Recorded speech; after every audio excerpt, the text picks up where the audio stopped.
आज मैंने मुख्य चुनाव आयुक्त भारत निर्वाचन आयोग को एक पत्र के द्वारा आचार संहिता के उल्लंघन के गंभीर मामले की ओर ध्यान आकृष्ट किया है, क्योंकि 19-20 के बाद आज 21 तारीख बीत रही है। प्रशासन के द्वारा अथवा निर्वाचन आयोग के द्वारा किसी प्रकार की कार्रवाई नहीं होते देख मुझे विवश होकर के यह पत्र लिखना पड़ा।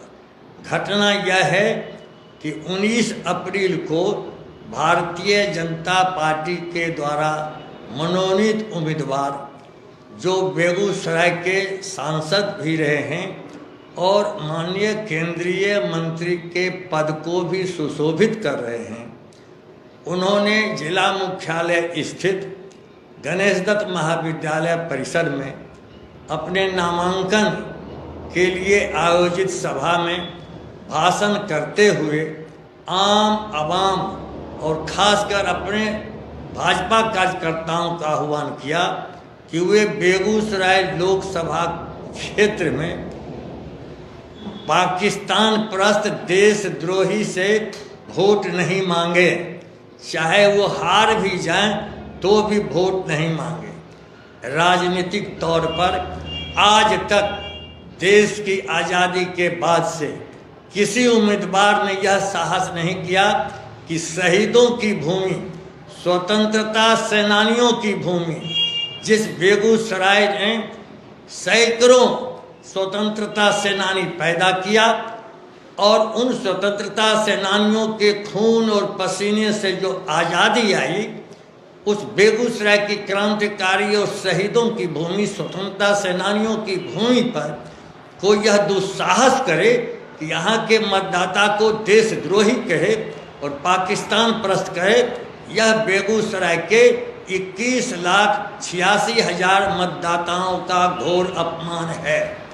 आचार संहिता के उल्लंघन के और गंभीर मामले हैं कि वे जब कह रहे हैं अपने कार्यकर्ता को, इसका अर्थ है वो जानते हैं कि उनके लोकसभा क्षेत्र जहां से वे पहले भी जीत चुके हैं चुनाव, उनकी जानकारी में पाकिस्तान परस्त देशद्रोही बेगूसराय में रह रहे हैं और वे भारत सरकार के खुद केंद्रीय मंत्री हैं। अपने गृह मंत्रालय को आज तक उन्होंने सूचना क्यों नहीं दी? यह गंभीर संवेदनशील मामला क्यों छिपा करके रखा? किसी ऐसे आतंकपूर्ण कार्रवाई करने वाले देशद्रोही का नाम पता हुए जानते हैं और छिपा करके रखना भी एक अपराध है। इस अपराध के लिए उन पर कार्रवाई अलग से कीजिए।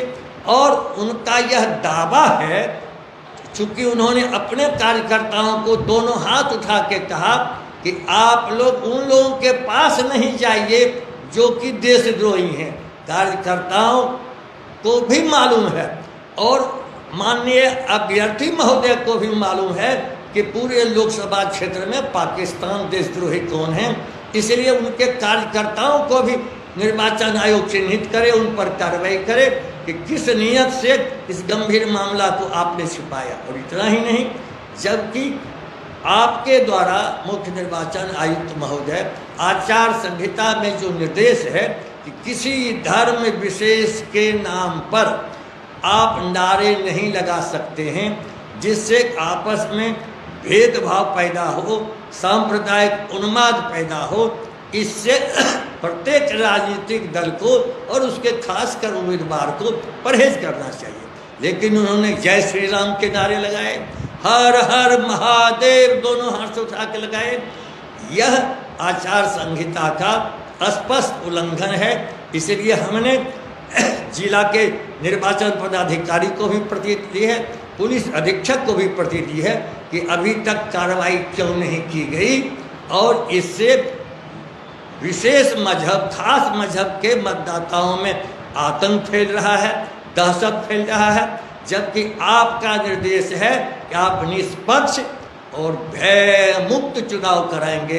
हम पक्षधर हैं, निष्पक्ष चुनाव आप कराइए, भयमुक्त कराइए। और ये आपके आदेश का उल्लंघन कर रहे, ये मतदाताओं को धमका रहे हैं, भयभीत कर रहे हैं। इसलिए ऐसे उम्मीदवार पर तुरंत कानूनी कार्रवाई की जाइए। और आपकी सेवा में ये हमने जो पत्र भेजा है, कार्रवाई करने के बाद आप मुझको सूचित भी कीजिए कि आपके पत्र का हमने गंभीर रूप से उसकी जांच पड़ताल की है, आरोप प्रमाणित हुआ है, कार्रवाई की जा रही है। यही आपसे अपील है।